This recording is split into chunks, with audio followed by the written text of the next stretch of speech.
மரியாதைக்குரிய அம்மையார் கன்னடம், தமிழ், தெலுங்கு, இந்தி மற்றும் போன்ற திரைப்படங்களில் அதிகமான பெரிய பெரிய ஜாம்பவான்களோடு நடித்தவர் என்பது குறிப்பிடத்தக்கது.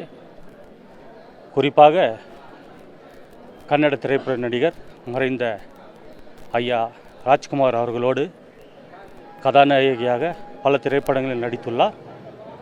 அதேபோல் தமிழக முன்னாள் முதல்வர் மறைந்த புரட்சித் தலைவர் பொன்மனச்செம்மல் டாக்டர் எம்ஜிஆர் அவர்களோடு இணைந்து சுமார் 25 திரைப்படங்களில் நடித்துள்ளார் என்பது குறிப்பிடத்தக்கது.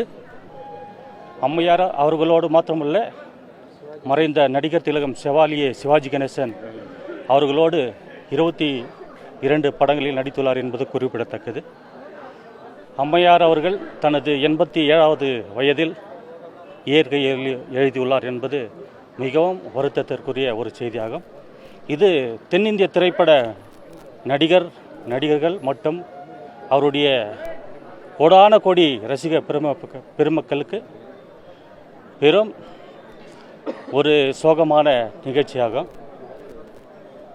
அம்மையார் அவர்களது ஆன்மா சாந்தி அடைய, இறைவன் திருப்படியில் நிழல் அடைய எல்லா வல்ல இறைவனையும் நாங்கள் அனைவரும் ரசிகர்களாகிய நாங்கள் அனைவரும் இறைவனுடைய வேண்டிக்குரிய ஜெயக்குமார் அவர்கள், நாங்கள் இருவரும் இங்கே இசை நிகழ்ச்சி நடித்து வருகிறோம். எந்த ஒரு இசை நிகழ்ச்சி நடந்தாலும் புரட்சித் தலைவர் எம்ஜிஆர் அவர்கள் நடித்து வெளிவந்த எங்கள் வீட்டு பிள்ளை திரைப்படத்தில் ஒரு பாடல் இருக்கிறது.